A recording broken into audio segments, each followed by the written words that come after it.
be ready to go. So I know the players are ready, and they're anxious to get out there and play a full game. You know, we've had some inter-squad scrimmages and things like that where it's kind of a taste of it for them. So I know they're excited and ready to play a full game.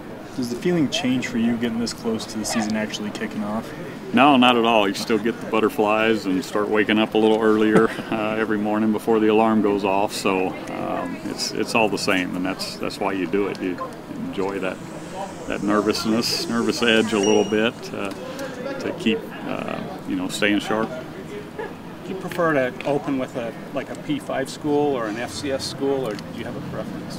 It doesn't matter. I mean, we're going to play whoever is on the schedule, and just because Portland State isn't a P5 FBS, they play good football, and they got players that have a chip on their shoulder, and this is an opportunity for them to prove they're a good team. So we don't expect anything but their best, and they've got guys that have transferred from other schools, so they've got some guys that can play. It's not your your typical kind of lower level FBS team. It's a team that can play and have talent, and we got to go out and execute.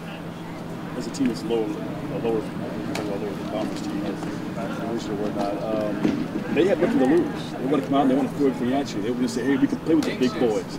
Defense, we want to go out there. We want to beat Ty Detmer's offense. So when you take a look at that defense, man, I mean, talk about some of the nuances and some of the things that maybe you expect from their defense. Well, they're long and fast at corner, so they've got big, long corners that we got to get off press coverage. And things can change during an off season. They can decide to play some other coverages, but we're going to see a lot of man coverage and test us and expect to see their best. This is first game of the year. Everybody's usually pretty fresh coming in and ready to go. So we don't expect anything but a talented team coming in ready to go. The offense players, they kind of expect them to fill the whole kitchen sink, the refrigerator, the microwave, everything at you, right? Yeah, I mean, I don't think coaches it's all or nothing, a make or break game for them for their season. They still play in a conference and have that to look forward to, but it is a chance for them to try out some wrinkles, and they've had a lot of time to work on those things, so you got to be prepared for everything. As an offense player, do you try to overthink things like that, knowing that might be a possibility? No, I mean, yeah, it crosses your mind, but you don't want to also chase ghosts when you're preparing. You got to trust your system and trust that it can handle some of those things, and then you'll have to make some in-game adjustments as well. So we'll be ready to do that and handle whatever they throw at us, but you do expect a wrinkle here or there that maybe you haven't seen that they've worked on in the offseason. Coach, we've seen some position changes on the defense. Have there been any on the offense? No, not really. Other than JJ working in at some tight end, he's still kind of a backup tackle, so he'll have two jerseys out there just in case. But other than that, I think everybody's pretty much ready to go. Personnel-wise, you guys healthy entering this game? Yeah, I think so. Right now, we feel like we're pretty close to full strength, and these next couple days are just kind of clean things up, run through, and freshen them up more. Obviously, more guys will be carrying the ball this year, but Jamal had a certain kind of set of skills. Will the way you call a game and the way you run the ball be a little bit different this year? I don't see it being a lot different, no. That's our scheme, and that's kind of what we do. So there'll be some wrinkles in there, some things that we add for certain guys, but overall, we kind of have a system that we feel pretty good about, regardless who's back there, that we've got guys that can play. They may not be Jamal Williams, but they can play, and they can see the hole, make the cut, and make the read. So not a lot will change. We'll have a few different nuances and things like that to be able to handle things. Do you have certain goals that you're hoping to hit? I know some coaches like, so many yards per carry, regardless of how many carries. Is anything like that you're looking to shoot for? I'm not a big set a number kind of guy, because what if they start, bringing the house in full blitz, and now we're throwing the ball every down. So, I hate to set a number. I'd rather see how the flow of the game goes. But if we have, a certain number of carries, we'd like to think that we can, run the ball against people. But I'm not a big set a number for rushing yards or yards per carry. It kind of, plays out. If you win the game, that's all that matters, really.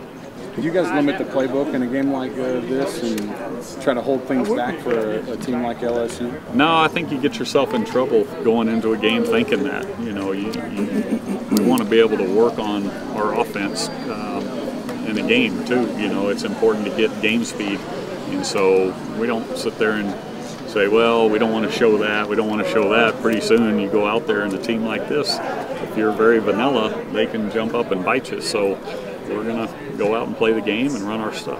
Is that because you want to more or less try and execute and bring more of a crisp execution to your offense, so that's why you don't hold back in preparation for the season? No, we want to win the game, so we're gonna have things and game plan against their defense that we feel like give us a chance to win. So I don't sit there and say, well, this would work, but I don't want to use it now. We want to save it for later. You get yourself in trouble doing those things. Is there a hope to get some younger guys into a game like this if you build a healthy lead? We'll see how it plays out. I mean, you know, we're not taking them lightly and already planning on certain guys playing, you know, in the fourth quarter. We got to go out and win the game, and then if it plays out that way, we'll substitute and get guys in where we can. But we're not going into it with any plan to do those things. They play a lot of cover one. Ty, when you were a quarterback here, did you prefer cover one, man, zone, Tampa 2? When you watch filming guys, you say, I'm licking my chops. Was there a specific defensive scheme? Well, I think, you know, when you see man, there's opportunities for bigger plays, but your percentage may go down because it's kind of an all or nothing type of throw against man coverage. So, you know, when you see zone, you should have a higher percentage, maybe not as many big plays. So it's like give and take, you know. You know, as a quarterback, I always like big plays, you know, so having opportunities to get it down the field was fun, but we'll see a mix. You know, they do a pretty good job on first down, especially mixing their coverage and giving you some zone and mix with man to keep you from taking those shots on first down that a lot of coaches like to do. So you kind of Tanner them, it's whatever works, man. Yeah, exactly. It's a chess match. I mean, you're constantly, you know, trying to figure out what their tendencies are, and during the course of a game, sometimes that plays out, and you get a pretty good feel for it. Make the adjustments. Yeah, early on, I expect us to see a mix of coverages, and it won't just be straight man, but they like to press their corners and run with you because they're long and fast. Steve Clark will be upstairs helping you again this year? Yeah, we'll be upstairs with our GAs. Ty, is this, you've got a lot of your offensive guys that have been in game day situations, but guys like Matt and talk to is it fun to see them get that first opportunity to kind of go out and show what they can do in front of 65,000 fans? Oh yeah, I mean that's why you come and want to play here, is to play in front of a big crowd, and people love it, and you've got the best fans in the nation. So, you know, whether people are here watching it live or watching it on TV, you know, it's an opportunity to play in front of a lot of people. So I'm excited for those guys for their first action, you know, and I don't think they're the type of guys that get the big eyes and, oh man, this is it. You know, they're pretty level-headed and mature for being freshmen. So expect them to go out and play and just enjoy it. Do you still remember that first time? I remember coming out my first year. I was redshirting. We're playing Pitt in his first night game, and you know I played at Southwest High School, a couple thousand each Friday.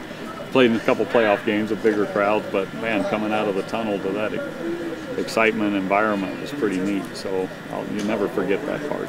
Do you remember that first one you got in as well? Yeah, unfortunately. Wasn't your it started off good. I think we threw a touchdown one of the early drives, but then it turned quickly. So you never forget that one either.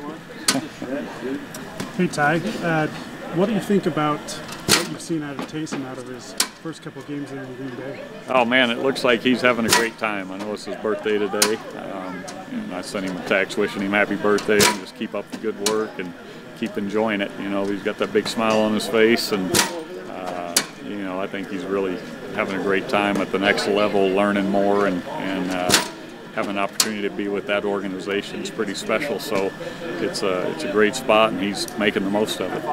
Did you give him any advice as he headed out to Green Bay, especially, you know, you haven't experienced that yourself? Just tell him, you know, what it's going to be like a little bit. It's like a college town. You know, the people are all in up there, and it's the only show in town. So that was really about it. You know, that it's a great place to be able to go right from college because it doesn't change a lot from Provo. Have you had a lot of connections to Green Bay? A lot of coaches or administrators? There's still a few people involved in the program up there, but nobody I speak to on a regular basis. A buddy in town, but that's about it. So. Thanks, Ty.